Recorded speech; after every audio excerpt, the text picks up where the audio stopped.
the rudder in their hand, noticing where they will turn in the river and coping with the rapids.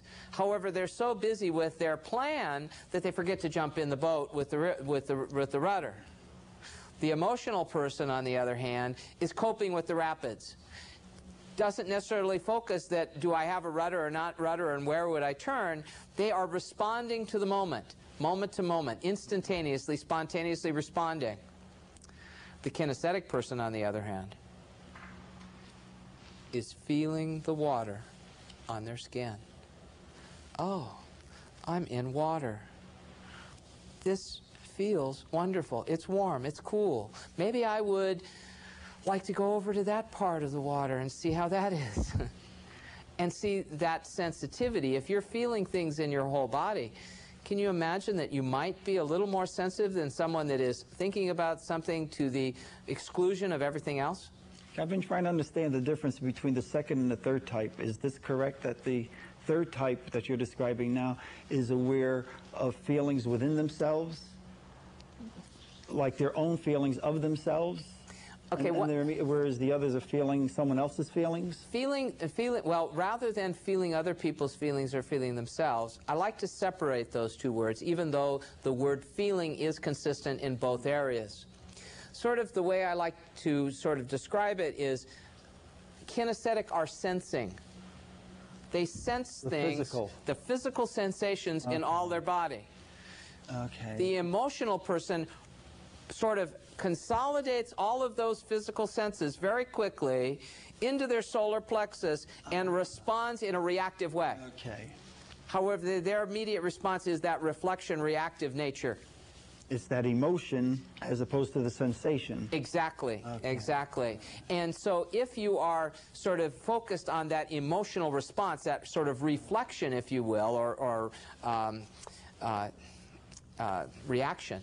Well, like you gave the example in the first half about someone giving a check to someone who was going to be kicked out of their home.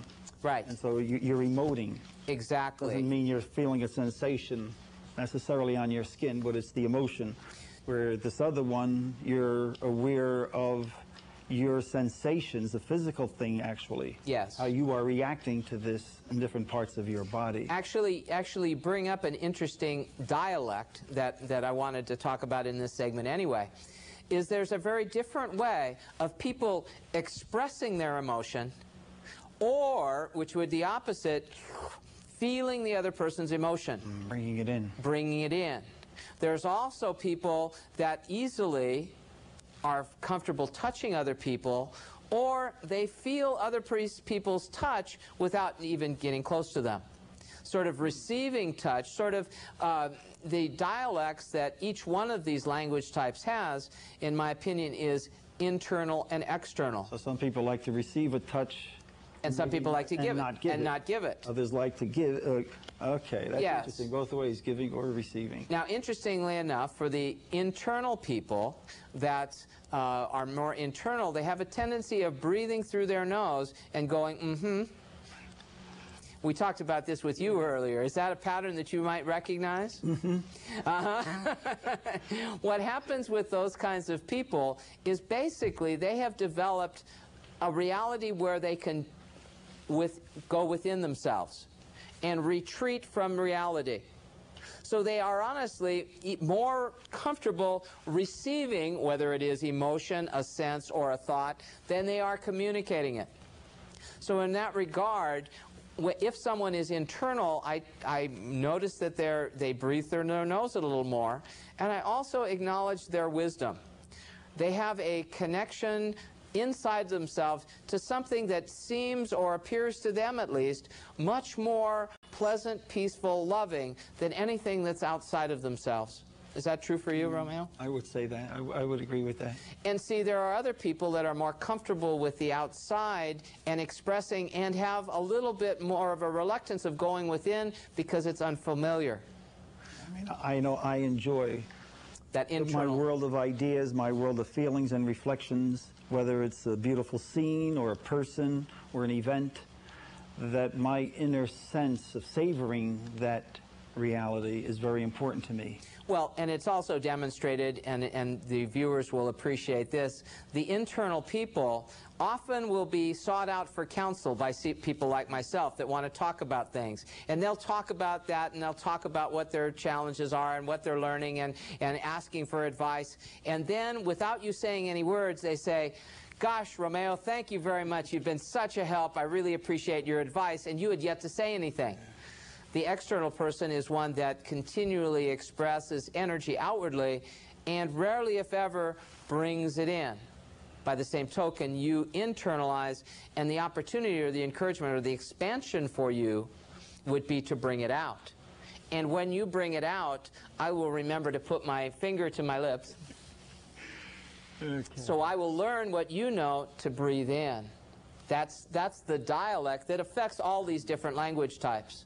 If I can interrupt, I've noticed this pattern in myself over the years as I meet different people from very different backgrounds, engineers, social workers, whatever the circumstances of their orientation is, that, especially with strangers, but even with people I know well, that I'm normally very content with learning what I can from them in that context, whatever it is.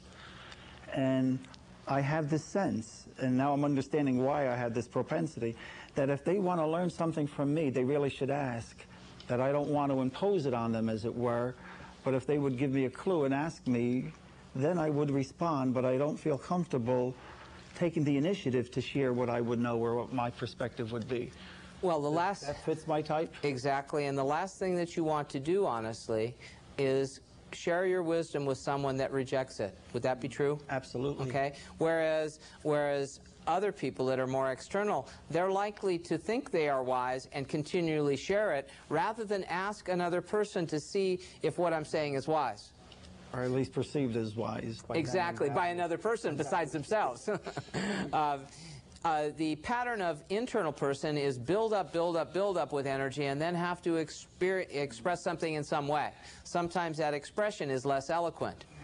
The external person is one that goes, and then collapses energetically. Not necessarily physically tired or anything. We all get physically tired. But I'm talking about spiritually exhausted almost. And in that context, it's very valuable for them to learn what your pattern is of being able to internalize energy and breathe through the nose. It's quite helpful for them. See, immediately we've gone from the 3 languages we have now to 6, because there are internal and external analyzers, internal and external emotional auditory people, and internal and external kinesthetic people. Wow. So now you know how to speak all of those languages a little more, yes? I'm going to have to listen to this tape a few times. Oh, well. Additionally, and the 6th language is actually keys into the 4th major language, and that's haptic. That the haptic person is really best demonstrated by the video game kids of our culture. They are seeing something, and it's evidenced by the 4th pattern, which has a fleck. You'll see a fleck and an opening. There's a combination. So with the haptic personality style, they are demonstrating all 3 of the patterns all at once. And what happens is they have one thought that's pulling them in one direction. They have one emotion pulling them in another, and a feeling or a sense that's pulling in another direction. That sort of, shall I say, perspective is kind of helpful sometimes, unless it gets in the way of a choice because of the confusion and the disparate, shall I say, methods of viewing things. It's as if it's important to get consensus within yourself. Integration. Integration. That's the challenge. Synthesis, integration. I can see this in the classroom. I know, judging from my students' reactions, how because of my triple layered approach in dealing with them, that what I share with them can either be very rich or very confusing.